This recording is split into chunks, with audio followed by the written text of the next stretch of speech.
judges, for joining us again. Thank you to Washington State for joining us on this question. Thank you, Seattle University Post. We are offering our answer, yes. Humor is a defense mechanism that can have acceptable practical and moral functions. To describe this, Sarah is giving us context to answer the question. Krista is giving us our ethical foundation. Krista will then move on to be addressing any relevant counter-arguments that may arise. And finally, Sarah will give us a concrete recommended course of action. First, Sarah. Thank you, James. To begin, we'd like to give 3 categories for rape jokes, just so we have some context. First of all, there's the context of when the word rape is used out of context. So for example, I've heard it said when you get a bad grade on a test, some people say, oh, that professor raped me. That's an example of using this word out of context. The second category is when it is used by a person who has not been involved in this kind of situation, someone who is not a victim of rape, and thus doesn't know what it is like to be in that situation. That is the second category. The third category I'd like to spell out is that when it is used by a victim, someone who has suffered from this act, and someone who can speak authoritatively on what it's like to be in that situation.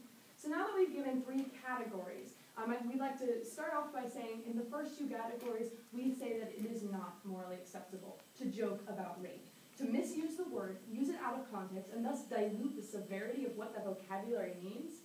In the second category, using it haphazardly without realizing the severity of what that connotation of that act and that word means. In both these situations, we do not think it is morally acceptable to use such humor.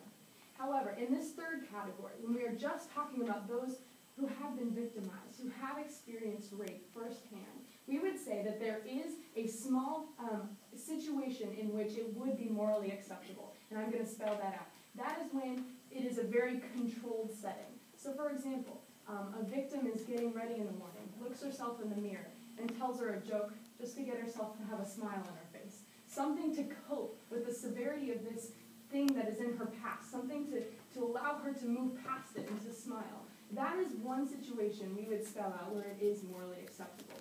And the only other situation we can think of where it would be morally acceptable would be when it's in a very controlled setting, like a one-on-one setting, with a good friend she or he knows well. And the reason we say this is because rape is a crime that is extremely prevalent, extremely pervasive in our society that we may not realize. Just to give a couple numbers to understand this, 1 in 5 women and 1 in 33 men will be sexually assaulted in their lifetime. This is a crime that affects a great number of the population we have today. It is something that a lot of people have gone through that we may not realize when we are making a comment to a faceless audience, or even people we think we know well. It's easy to not understand how many people have truly been affected by this. For example, in the case, it talks about a Facebook post or a Facebook page that joked about rape. That site reached 190,000 likes before it was taken down. That is just to show how pervasive this kind of publicity can be.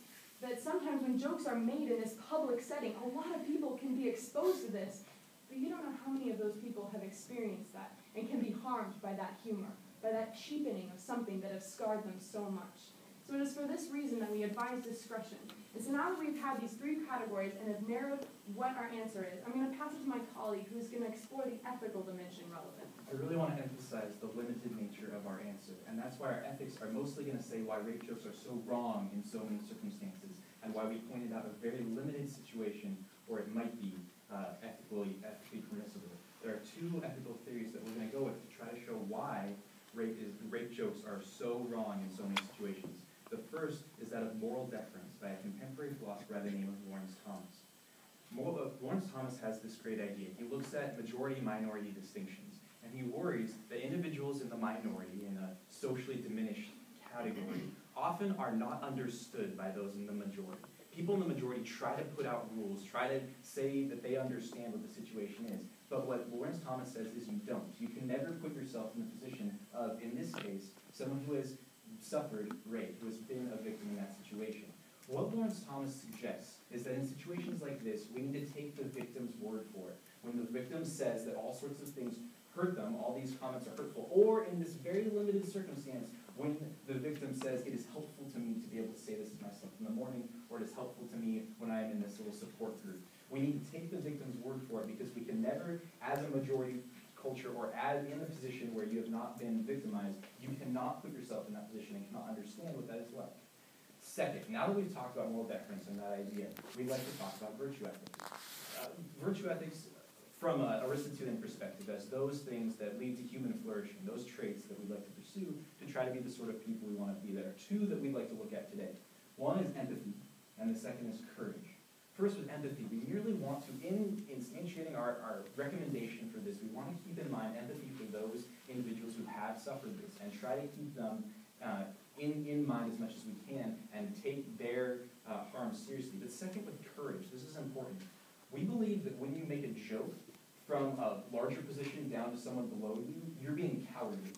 Sometimes, when you're in a lower position making fun of someone higher, you're being courageous, such as a political cartoon or fighting against a conqueror, a dictator, or something like that. But when you're in a higher position, or someone who's not in this downwardly constituted social group, socially diminished category, and we say it's okay for rape jokes to be in other situations besides this tiny situation, then we're being cowardly by saying that those who haven't suffered this can say something that will offhandedly hurt them so much. So what we want to emphasize with our ethics is that things can hurt them to a greater degree than one would recognize. Now that we've talked about those two ethical theories, we're going to consider two different counter-arguments, positions that might come up in the minds of the audience. The first is, of course, just the moral right to free speech. It seems like many philosophers, such as John Stuart Mill, or just legal society and so on, believe that we have almost such an unfettered right to free speech. And isn't this a situation where we are holding back someone's right to free speech, whether they're a victim or whether they're just someone who's making this joke and so on? To respond to this, we want to bring forward the contemporary philosopher Ray Langton. What she says is that by the pervasiveness of rape jokes and a continued culture of accepting them, it actually disables victims from being able to speak out. Let me explain this further. What I mean is that when individuals, if they are given this